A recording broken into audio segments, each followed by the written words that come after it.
Manchester United's top transfer targets this January are a right wing-back and a central midfielder. That was a report today from one journalist. On top of that, more stories and more significant stories, again from the same source that got everybody excited over the summer about Carlos Baleba and him wanting to put in an actual transfer request to leave this January.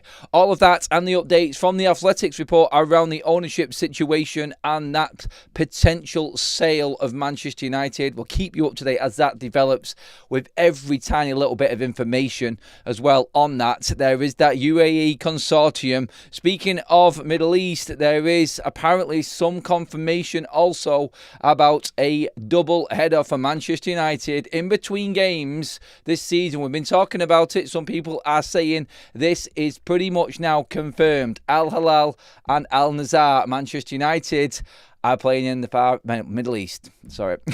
Hey, look, we'll get through all of the news. We're live, everybody, so get your comments in the live section and let me know what you're thinking about all of these subjects. Going slightly earlier tonight, again on the Saturday, we like to mix it up while the international break is on. Give you all your chance to actually get out there and enjoy your weekend with peace, quiet, calmness, and no stress whatsoever, because that's coming next week when United play Liverpool. So enjoy this weekend as best you can, Man United fans, because the stress levels are going through the roof next week. Trust me on this one, they are. I can feel them within me just talking about it. So I'm going to just relax tonight, a few drinks, nice meal, and I'll keep you all up to date in the meantime with everything else that's going on at Manchester United. Carlos Baleba. Let's start there, shall we? Let's talk. Well, Graham Bailey was the one that said, first of all, that Manchester United are actively going to look for a right wing-back and a central midfielder. The right wing-back one, don't expect that to be, if I'm going to be brutally honest, don't expect that to happen in January. Although we bought a left wing-back last January in Patrick Dorgu. So nothing is off the table for Manchester United. We do have money to spend, as we know, and United do need a permanent fixture at right wing-back. What that means for Ahmad, what that means for Dalot, what that means for Mazraoui, they're the three players that I think of automatically in that position. But let's shelve that for starters. Let's get into this Carlos Baleba story and the central midfielder we all know Man United are looking for. The top name and the best chance United have got of getting anyone significant in January, even though the money is astronomical, is Carlos Baleba. Forest won't let Elliot Anderson go. Carlos Baleba is stinking the place out at the moment. I've already seen in the live chat, before we've even got in there, people concerned about Carlos Baleba's behaviour. And, well, not so much his behaviour. I'm not saying he's not being professional here, but it's something that we've spoken about before and I've brought up. Do we want a player with that sort of... it's not so much attitude, that's the wrong word. Someone who gets affected by the whole circus which is Manchester United, or a potential transfer. Like, what about when this kid moves to Manchester United? Are we concerned that this is too much for him now? Or maybe he's just a player that really had his heart set on a move and he thought it might happen. He was probably being spoken to by his agent, spoken to by Manchester United. The agreement was there. When you agree a deal, or when you agree a contract or pre a contract, because of course he cannot sign any deal until he's released by Brighton and the transfer is done. So let's get that straight. But deals can be agreed in principle, can be agreed verbally, and this is what was reportedly happening and indeed was agreed in the summer with Baleba. Personal terms done. It was all about United and Brighton. Whoom, door shut, slammed in Man United's face by Brighton. Quite rightly so. That stage of the window, they weren't prepared, didn't have anyone else lined up and weren't willing to sell him. No issue with Brighton's stance on this at all. We know how they work and operate. Very, very hard ball hitters when it comes to their transfers. They know exactly what they want. Manchester United, go lick their wounds. Not even that, really. Just go back and say, OK, we'll come again in January. And already it seems like Carlos Baleba is... I've got to be careful with how I say this. I don't think he's causing a problem for Brighton. I don't even think he's realised what he's doing at Brighton right now. I'm not saying he's bad advised or anything like that. Hertzler, I think he's handling the situation well. And he's taking him out of the limelight when needed. He can clearly see and has been open about talked about this, Hertzler, about how it's affected Baleba. So we know this is genuine and we know there's a concern at Brighton for it. But Hertzler has always said as well that at Brighton we know what we are, we know how we operate, this is the business we run, and players will move on from the football club. I've even spoken to Brighton fans outside of their stadium on match days, and they've all said the same. We don't care. We don't care. Caicedo, Bissouma, Cucurella, João Pedro. It doesn't matter. McAllister. Who leaves that football club to them? And the fan base is completely acceptant of it. That the club have set this tone, this precedent, that this is how we will operate, and it's never going to change. And they are one of the most richest clubs in the Premier League through player sales. So they're happy with this, and they know it's happening. And Brighton know it's happening. Hertzler knows it's happening. They just didn't expect it to happen so quickly. And that's the only thing that stopped this moving already. They weren't prepared, and they do things on their terms. Now, that transfer not happening obviously has moved things forward to a point where we're hearing today, and Indy Kelly has reported this as well, and we're only bringing Indy into this. He's been way off the mark with a few of his other reports recently, but he was the one that did hit that Baleba story, and we know that United are targeting him. Romano said the same thing pretty much, but again, we're waiting for something to bite on significantly, and a transfer request would definitely be something to bite on for Carlos Baleba. If he went in and did that, requested it, then we could start to look to potentially making something happen in January, because Brighton won't want to keep hold of him and his value drop off, because his value will drop off if he continues this form. He's in, he's out, and if there is a full agreement in place, then it will happen. It will happen. And I think he already knows he wants Manchester United, and he's just been put off his whole game by not getting that move. From looking from the outside, for him to drop off this much, he has struggled to adapt back to Brighton ways, thinking that the glitz and glamour of Manchester United was there waiting for him, and now he's not got it. I think he's just struggling with that, and I think that's where we're at as the player from his side of things. But again, this all comes down to Brighton, how they want to do things, and I do believe United know what is coming, how they needed to deal with this. They weren't going to get anything out of Brighton in July, August, while a window was open. It wasn't going to happen. They know that. They're not stupid. So they've said, right, okay, let's keep on this. Let's move this. And then every single month, we're going to get a story. And every month since, so September, Baleba story. October, now, more Baleba stories. It's going to be the same next month. It's going to be the same in December. Until you get to that point where January's there, and Brighton just want to get this deal done and get this over the line. Look, I'm not saying that there is deliberate intentions here and he is playing bad or anything like that. I don't like it. And I've made myself very, very, very clear on that from my side of things. I don't like it. I don't think the value of Carlos Baleba is where it was in the summer. I didn't think he was a £100 million player anyway. I just accepted that that was what United were going to have to do to get somebody out of a club that doesn't want to sell a player. And with it being Brighton, it was always going to be 100 million. Otherwise, walk away. I actually think United feel like they can get Carlos Baleba for 60 to 70 million max. I think that's Man United's intention. I think they're playing a game a little bit with it, and I think they are confident in managing to get their player, because they know that that player is hell-bent on going to Manchester United. He wants United. And when they know a player wants Manchester United, they will do everything that they have to necessary to get that player over the line. And this is a long game for United. It is. From Brighton's side of things, Carlos Baleba, they know that United are interested.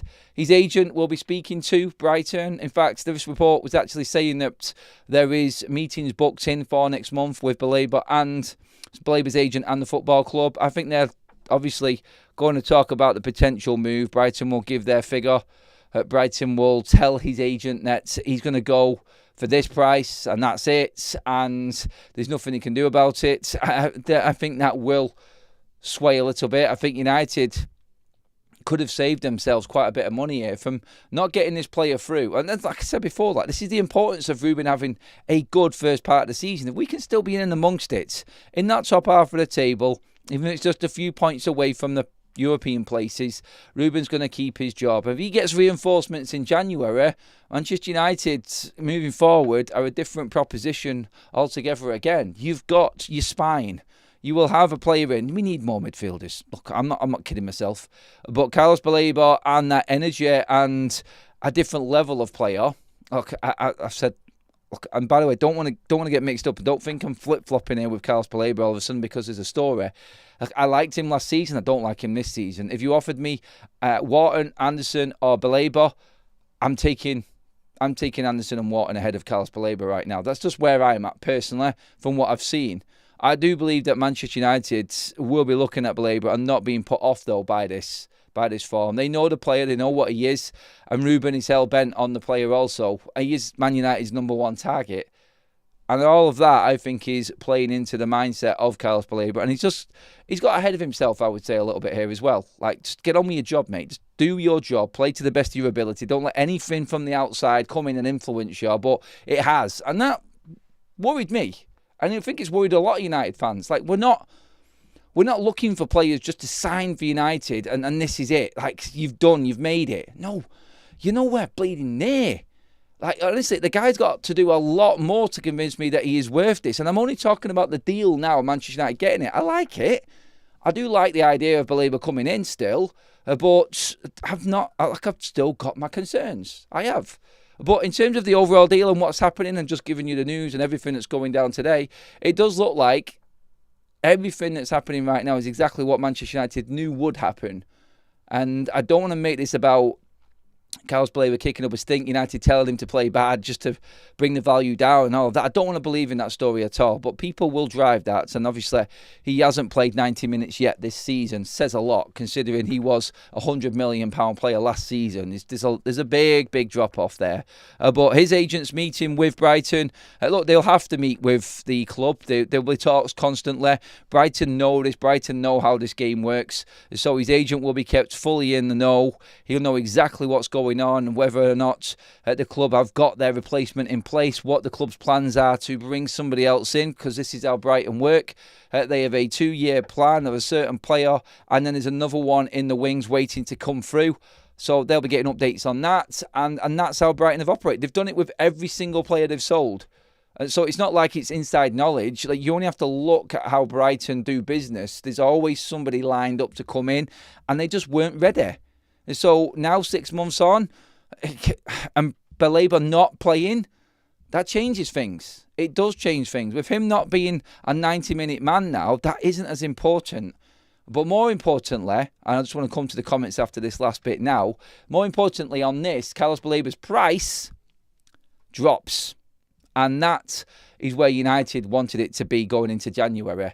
At the moment, we're in the perfect position. If Carlos Baleba isn't worrying you as a club about what's happened with his form and how he's fallen off because of the link to Manchester United. If you're okay with that, United are in pole position right now and they're happy with how this has gone, because it puts him right into position. It puts Manchester United right into position to go in and say to Brighton, we'll do this now, or this kid's price drops another 20 million in the summer. What do you want to do? Because I think United will pay a decent chunk for him in January. I'm pretty convinced of it. They will go out. And look, I'm not saying that there's anyone who knows more than anyone in this, but we know from what Romano has said, we know from what was said with quite a few people in the know and journalists in the summer with Baleba. We always knew United were going to come back in, and Romano has always said United will be back in for Baleba in 2026. And when bang, New Year's Eve, and then Big Ben blows, expect movement I would say pretty instantly after that New Year's Eve. After New Year's Eve goes in, that first week of January, I think we're in, and I think United will be all out for Carlos Baleba. Just going off this sort of story anyway, because I don't think Anderson and Wharton are gettable. That's all. And Ruben needs a midfielder.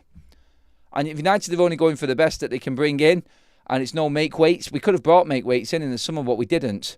We've waited. So the best chance of a player coming in this January is indeed Carlos Baleba. So yeah, let's get into the comments section and see how you feel about it. First of all, are you definitely all in on Baleba still? I think we did a poll the other day and a lot of people still said that they would go for Carlos Baleba. So yeah, with that, I think the fan base just wants a decent midfielder in there. They just want to see someone who they know is going to play every single game. First name on the team sheet is Carlos Baleba, the perfect foil to Bruno Fernandes. Get into the comment section. Let's go here. I'm going to just scroll this up all the way through and just stop it randomly. Red Terry says, tactical masterclass, shithousery from us and Baleba. Agree personal terms. Quick whisper in Baleba's ear to play shite, and we'll see you in January at a cut price. I'm not saying that. And I said that everybody will, of course, have their own opinions and they'll look at this in their own way and say, yeah, I can see what's happened here. But I'm not believing it. Look, I'm not saying that doesn't happen. It's risky. It's really risky to do that and be that, especially for the player. But yeah, look, everyone's entitled to their opinions, and you can look at it a few different ways. Looks a sulky so-and-so should give him a swerve. Hey, do you know what? If you didn't get Carlos Baleba, you weren't happy with him, and you wanted to go for somebody else, United desperately need a midfielder in January, who would you go for, by the way? You can't get Anderson, you can't get Watt, and you can't get Baleba. Is there anybody else out there that you would put money on? Because United are only going to buy somebody who is going to be a massive part of the future of this football club if they're going to invest any money at all, or a loan. Who is the best option for Manchester United? And by the way, Conor Gallagher, we're not going to be able to loan him either, because Atletico Madrid would want full sale if Gallagher is going to go. That's been made very clear from all the reports. So, yeah. Let me know, who would you go for? This Brighton manager treating him bad. I mean, taking him off at half-time every single week. It's not every single week, as Madison. And I've got no issue with what Hertzler is doing. He has run his team the way he wants to. And I think he deserves credit for the way that he's dealing with a situation here with a player that's they didn't expect to be as bad as he is because of reasons outside. And I think he's made it clear here. I think Hertzler, in cahoots with Brighton, are playing it safe because they are saying that this player has been put off. This player isn't bad because Brighton need the money. Well, they don't need the money, but for their model, this is what they're expecting. So Hertzler's going to come out and say, sometimes this happens with younger players, like he has. Big clubs come in, and we're used to this at Brighton. And they're not, I don't think, disrespecting Baleba. I don't think they're ill-treating him. I think they're doing everything right for them. He's not quite there. He's still playing, and he's still just about holding whatever value they think in their eyes he is worth, and they're not bad-mouthing him one bit. They're keeping him on the pitch just enough to see if he turns things around. And by doing that, they are holding their value in the player also. So that, I think, again, is clever business. Well, not business, but a clever move from Brighton. Not kicking up a stink. Happy with him. And making it clear to everybody else this player is still worth a fortune. He's just going through a little bit of a tricky patch because he's young and he's had Manchester United after him. And he's been openly talking about that, Hertzler, and there's a reason for it, the reasons I've just described there. That's why. It's very, very smart from Brighton's side of things. They know what they're doing now. United are up against it with Brighton with this deal and getting this over the line for the right price. Still, even with Baleba playing bad, I feel. I love Baleba. He's a good footballer, good defensive abilities, ball-carrying skills and stamina, and a complete midfielder. Plus, he wants United. He will be back. I would hate to miss out on him, says Organised Chaos. A lot of people still love what he is. Graham Richardson says, the thing is, can Baleba get his head right if we sign him? That is what everybody said. The early signs of Manchester United actually being interested have turned his head while playing for Brighton. What about when he actually joins the circus and gets on the train with Manchester United? Does his head spin off? Is Baleba interested in signing for United? Glock, you wasn't with us in the summer, mate. Yes, he is, and wants Manchester United. I think you've only just joined, so you don't know all of the ins and outs on that one, buddy. Right, Jamie says, watch that goal Onana conceded on international duty, all because Baleba was messing about with it in the middle of the park. Not Onana's fault for once. Look, we're talking here a player that isn't playing well. We've made a point of this. Do you look at form and worry? I'm concerned about attitude and temperament more than anything. Look, form is temporary, class is permanent, and that's, I think, how United are looking at this. Baleba is not putting heart on Brighton. He wants existing. Exiting was what that's supposed to say. Gehan, let's be honest, I don't see us being in the top 10 by Christmas. Amorim is hurting our young players. Anderson is going back to Newcastle. Is the worst kept secret in Newcastle. It's nailed on, I think supposed to say there, Gary. No, Gary, I don't think it is, mate. I really don't think it is. And again, it all comes down to where these teams are at the end of the season. It might be an easy sale. but he's not guaranteed game time at Newcastle. That's a fact, because he's got 3 really good midfielders in front of him. At Manchester United, he walks into that team. He strolls into that team casually. That's the difference, I feel. But if United are not in Europe, then, don't know, maybe he doesn't want to go United anymore, because that's 2 seasons with no European football. So again, the importance of where United finished this season is there as well for everybody to see. Man United, Baleba is a man United bound. Please go get him, because the way this team is now, we need him more than he needs us. Baleba is massively overrated. You can see the difference there in the comment section. Pretty much there, just scrolling through a few, getting a few comments in. There's some people that are fully convinced, just get him in. There are some people that are just, no, be very, very careful. That's it. And that, I think, is now where the majority of fans are. They want to see him in better form. They want to see him performing. And they want Manchester United to splash the cash. Otherwise, it's not a definite in a lot of fans' eyes. They're not convinced. And that's quite right with what's happened. Quickly, the news that I just broke as well, I just mentioned at the top of the show. I want to get into this before we move on to the ownership situation as well. But the news that has just come out, I was mentioning it right at the top of the show as well. I'll just read it out for you now. There was discussions between the administrations of Al Qadisiyah, I think that's how you say it, Al Qadai, apologies if I've said that wrong, by the way, club, and Manchester United to hold a friendly match between the two teams during this international break, but it was halted by Manchester United's hierarchy. The reason is that Manchester United will be playing against Al Hilal and Al Nassr in Riyadh season, in brackets, confirmed. Don't know the source, don't know who it is, but we know that this has been talked about as well. And I think we are going to start to get more and more noises about this. Manchester United will be playing in the Middle East this season. And it will be in between Premier League weeks. Which one it is, I don't have a clue. I'm not too sure whether it's going to be in this next group of games or whether it's going to be after. It could be in December. I don't know when it's going to be. But Manchester United do look like they are set to do a double header against Al Hilal and Al Nassr. How it's worked, I don't know. How it's going to be structured, got no clue. This is just early stages of talks.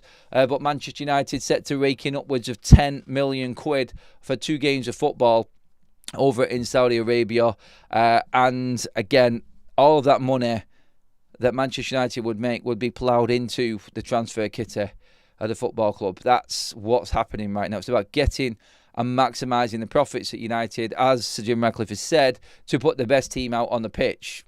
His words in that business podcast from the other day. So, Manchester United looking very, very close now to agreeing a deal to play a double header against Al Nassr and Al Hilal.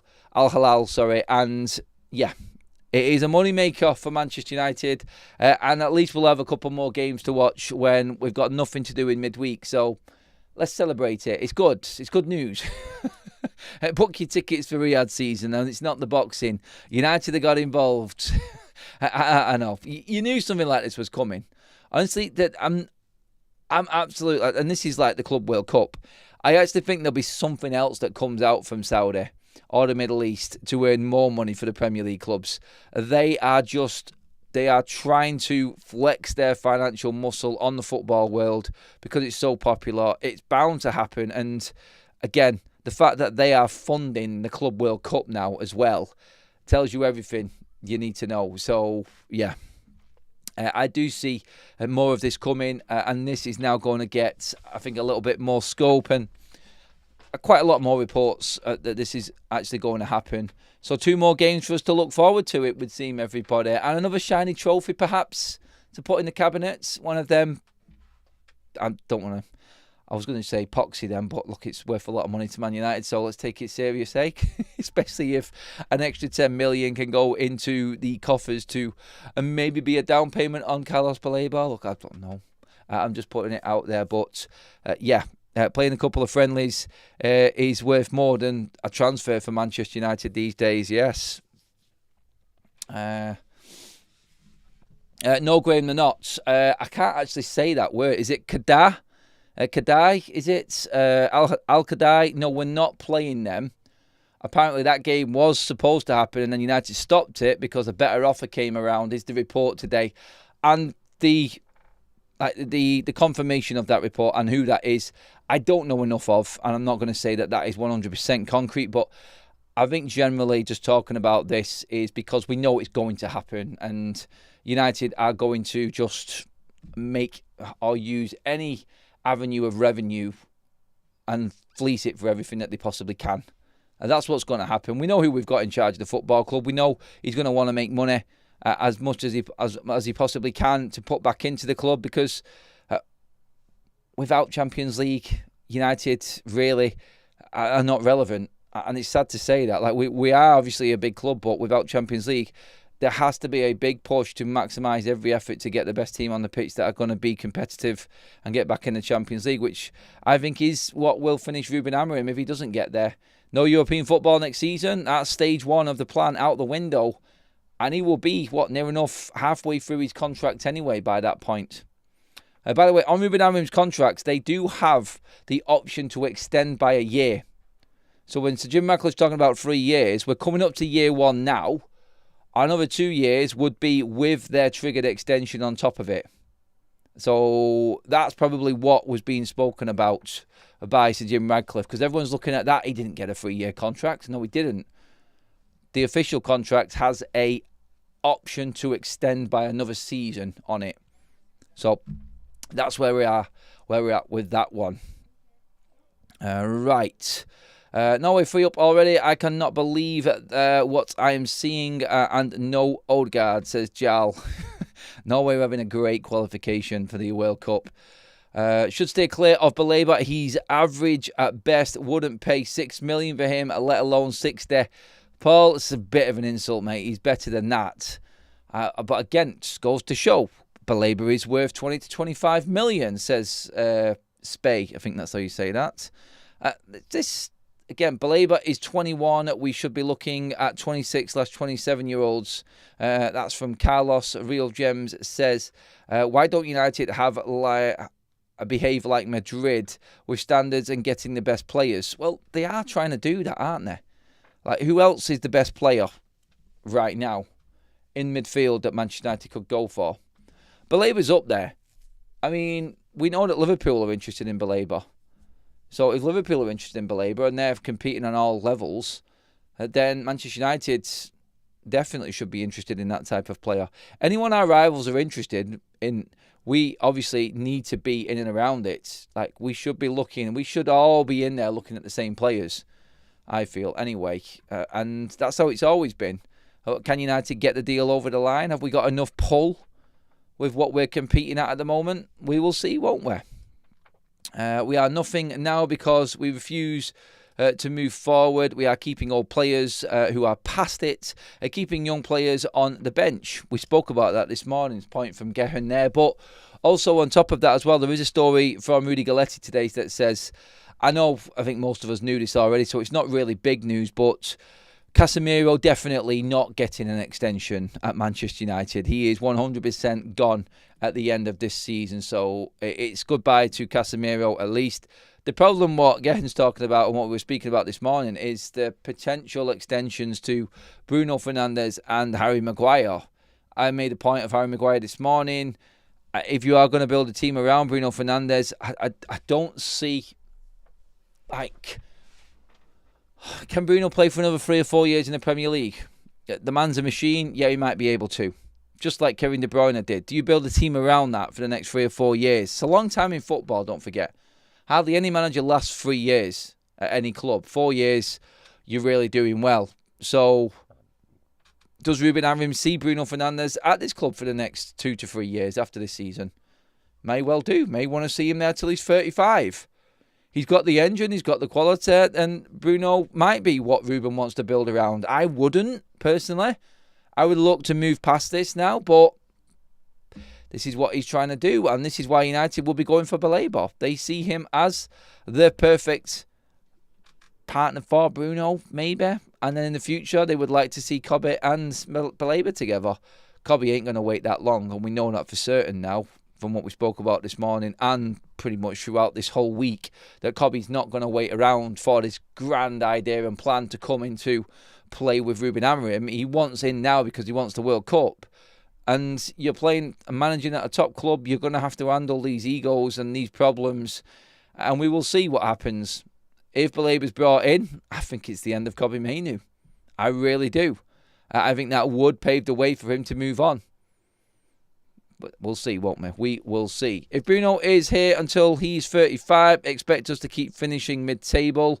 I wouldn't say mid-table, I don't think. I think we can bring better players in. Look, if Bruno's here till he's 35, he cannot be playing week in, week out. I would cash in on Bruno and use the money. That's the only reason I'm getting rid of Bruno, because he has got value and we can invest that. Keeping him, look, I'm not saying he's going to fall off. I'm not saying Ruben can't get more out of him. I'm just saying I would rather look into the next 10 years rather than the short-term next 2 to 3. And I'm pretty certain we could find a midfielder that would be sufficient enough to replace Bruno Fernandes. Surely there's a man out there that can do that job. Again, let's see. A contract extension for Maguire, does it include a Zimmer frame, says Daz. Then Adam, who would you build the club around? The transfer market, mate. That's what I would do. Who am I building this team around right now? Well, I'm looking at a very, very young team there right now. You could go as young as the 22-year-old striker or the 23-year-old goalkeeper or the 19 and 21-year-old centre-backs that we've got in the team right now. Or maybe even, not the past it, 26-year-old Matthias de Ligt as well. There's plenty that you can build around in this team. Should we say Ahmad, 22, Brian Mbeumo and Cunha, 26, still another 5 or 6 years of them. They're the players that United need to be building around. If you put someone in the middle there, this is going to be a massive purchase for Manchester United. Massive. And if it's someone to replace Bruno, then it has to be the right player. It really does, because Bruno has brought a lot to this team and has bailed this team out of many crap situations. We just all feel as a fan base now, I think, like we want to move on and bring something new in. The problem you've got is all of the younger players that are behind Bruno, and I'm talking Mainoo, I'm talking Ahmad, I'm talking Mason Mount, I'm talking Joshua Zirkzee, because Bruno plays 10 and 8. And right now, if United, like Graham Bailey, are looking for a central midfielder and a right wing-back, United could say bye to Ahmad and Mainoo and Zirkzee. Because Bruno is always going to play, and this is why I would move past Bruno, because you've got so much more in your squad already that is good enough. And with another player being brought in, another best-in-class player in the middle, I think you're strengthening the whole team rather than one area of the pitch. Bruno can play 10 and 8 at a push 8. But at the age that he's getting into, he needs to be at 10. But if you're going to push him into 10, then you're losing some quality players there. You don't see Mount, you don't see Ahmad, you don't see Zirkzee. He's fighting alongside Cunha and Mbeumo, so one of them is also going to miss out because he doesn't get dropped. So if you're building a team around him, then who are you going to lose to build a team around Bruno Fernandes? Because he isn't the future of this football club anymore. He was, and now he's past it. And he's not past it, but he's past a certain age where you start to go, right, okay, let's plan. But who is going to be there to have a chance of taking it? You need to buy somebody in to replace him. That's the next buy. But if you buy somebody to work alongside him, then you lose a lot, I feel. And that's the worry that I've got with it. Anyway, moving on to the other subjects. Wanted to keep you up to date with everything that was going on around the potential sale of Manchester United. So a couple more bits from Dan Sheldon and Laurie Whitwell from The Athletic and that report we touched on this morning. If a sale is to occur, both Ratcliffe and the Glazers would benefit from its happening before February 2027. Ratcliffe would get back his initial investment, while the Glazers could activate a clause allowing them to secure a higher payout.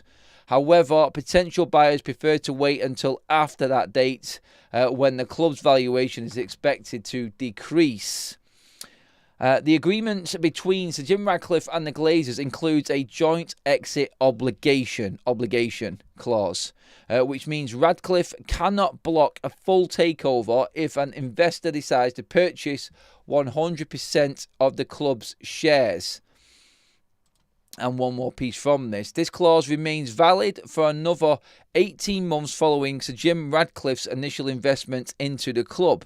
The agreement also specifies that if a full sale takes place before February 2027, it must be at the price that enables Ratcliffe to recoup his original investment.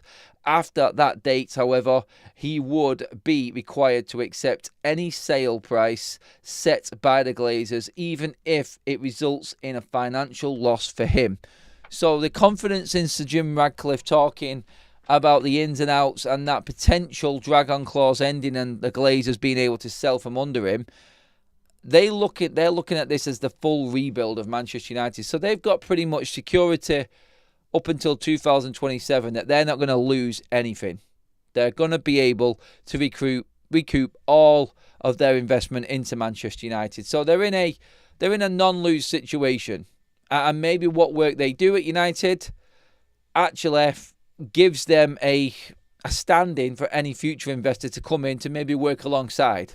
I don't know. Maybe they will approach INEOS and say, oh, let's do this together. Look, it's far out there, and I'm just trying to put different ideas into what's actually being said here by The Athletic. But when you look at what The Athletic says there, that it has to be before February 2027. Therefore, that's $33 a share, and INEOS come away. There's nothing that INEOS can do. The Glazers can sell to whoever they want, but a minimum price of that has to be hit because that's the security that INEOS put in place. So that's covering them for, near enough 4 years of coming into Manchester United. So an initial 4 years covered. They're not going to lose anything. They feel that in that time, no one's going to come and meet that valuation. Therefore, they're safe. If they did come and meet that valuation, then INEOS would be able to then counter that and buy United outright if they wanted to. But either way, they're safe in their money. They've not lost anything. The money comes back. If it goes past 2027, then anyone could come in and INEOS could accept any price. But they're probably not going to do that because, they don't make as much money. So at the moment, if you went off the current share price for Manchester United, we are valued at $2.8 billion. If we sold at the $33 a share, which has been put in place in this agreement here that the Athletic are talking about, then Manchester United will be worth way over $5.5 billion. And that's the difference. So INEOS never lose out. If anybody's going to come in, it means that the Glazers are open to sale and they might be able to move anyway. If it gets past 2027, yes, the Glazers could sell under the feet of INEOS, but are they really going to when it drops so much? They're not going to make much money off it. I doubt that. And even if they did, it would put INEOS in a perfect position to then put their bid in and try and get Manchester United themselves, probably at less than what they invested in this first phase of $33 a share, because it's going to drop off. And Manchester United's restructuring of finances, which kick in 2027 on all the debts and the loans, would devalue Manchester United automatically. So the Glazers, look, we're in a kind of win-win situation in this next couple of years now for Manchester United fans, because the Glazers would try and rinse anybody to get their highest value, and they would walk off into the sunset and be happy and live forever off the money that Manchester United has made them. But they'd be gone. Somebody else would be in. God knows who that is. And what happens to INEOS, I don't know. Maybe they're still in some capacity. And if it gets past that 2027 mark, then United really are not worth much. And the Glazers take nothing, really. They're not going to sell. And we're stuck where we are. We carry on with the projects, and hopefully we can actually become more valuable in building a new stadium and whatnot. But it's going to be an interesting 2 years, and these stories are probably always going to pop up. There has been nothing else on top of what's been said so far that I can give you or report, it is where we were. There is a mystery bidder consortium still in the Middle East, and we are looking at not so much hearsay, but early stages of potential takeover. But to make it clear to everybody, it isn't just the Glazer shares, it's the whole club. Ineos including, and like The Athletic have written in their piece today, that would be Ineos and the Glazers bought out in one. There's nothing Ineos can do about that. Nothing at all. Except if someone did come in and bid $33 a share, Ineos would say, well, they would get all their money investment back, but also would give them the green light if they wanted to maybe outbid somebody else coming in. Depends how much money Sir Jim Ratcliffe has got and how much he really wants Manchester United for himself. So let's see. Let's see who wins this battle. But it's all looking like the next 2 years, if the Glazers don't sell in the next 2 years, are they ever going to sell? That's how I look at it at the moment. But everyone, you can look at it in a few different ways, and everyone's got their own opinions of what they think might happen and how this is all going to go down. But any idea of the Glazers leaving, I think, is good news for Manchester United fans right now. But I said it before, Ineos are not planning on going anywhere. And the survey that I've received, and many other Man United season ticket holders have received, is of a big, massive plan to have this stadium put in place by 2030 max, and United going all out in turning this club completely around. Well, Ineos turning this club around. Whether the Glazers are there or not, that's the plan, because there isn't much investment going to come in from Ineos themselves, I don't think, unless they know they're getting more power. So it's going to be intriguing to watch, if anything, and I don't personally see Ineos budging. Don't expect them to go, but we'll keep an eye on the Glazer side of things anyway. And look, if they do come in and someone comes in and bids them, wunderbar, there we go. Let's have it. Let's crack out the bunting and party poppers and crack open a few beers, because that will be a day I think every single Manchester United fan celebrates as much as winning a bleeding Champions League final. That's how massive that news would be. And of course, I will find any tiny little detail on any story or any update on that situation as I can and bring it to you, as always, here on FUTV United TV, everybody. Right, let's get a few comments in on this one. Thank you for all the likes, by the way, everybody. Make sure that you do keep liking the video. Just smash that 300 live like mark. Let's have it. Make sure you also hit that subscribe button. Also, please, everybody, that is massive. The likes and the subscribes are the most important part for the channel and help us out completely free. And it's massive. Don't forget, be on this journey with us here on FUTV United TV, everybody. Also, by the way, Match Bingo, it's up on your screen there. I'm going to keep pushing it because I want as many of you to win on this game as possible. Match Bingo are match day sponsors. They're running through all of the internationals, World Cup qualifiers. Grab your tickets now. It's £2 a card. Play bingo with match events, goals, posts, crossbars, substitutes 30 minutes. Cross them off your card. £25 a line. They got 2 chances of winning that with 2 lines. And then jackpots over £200 per game. Buy 4 tickets now, get a 5th ticket free. And also, when you deposit £10 after you have opened your account, deposit £10, put in the promo code FUTV, and you will be boosted by 100% on that deposit. So double your money, everybody, instantly, and play as many games as you want on it, being in with a better chance to actually win on it, like many other people have done on FUTV United TV already. Okay, there is a grand final on today, obviously at Old Trafford as well. The Super League grand final is on. 2 of our mods are there watching. I think they're at Old Trafford. Tom and Stu, mods who have been in every show and real good servants for the channel. Shout out to the boys. I think they're watching well on mobile and still having their Saturday afternoon out. So love that. Love the commitment from them. I'm actually not sure if they're actually in the chat yet. They're just checking now. But shout out to them anyway, even if they're not in there. They pop their head in every so often. Thank you to all of the mods as well. You've done a fantastic job again. London, thanks for gifting that membership. I love that. Graham is also in there as well, holding up his own. Cheers, everybody. We're going to wrap things up there. and let you get on with your night. Enjoy yourselves, whatever you're up to.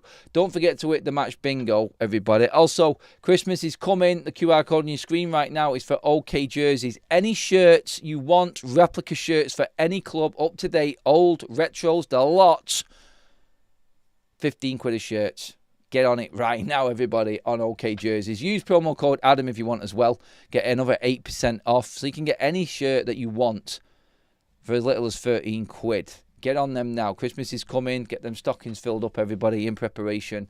Great quality, brilliant fits. Loads of people have already bought them, and they will vouch. There's plenty in there in the chat that will say how good they are. By the way, that Liverpool game coming up next weekend, we're going to be doing a shirt giveaway for that game as well. So be involved, everybody. Hit the subscribe button. Make sure you hit the bell notifications so you know when the content is coming. And I'm going to wrap things up there. Thank you, everybody. Absolutely brilliant tonight. Like the video. Make sure you hit the subscribe button. Enjoy your weekend.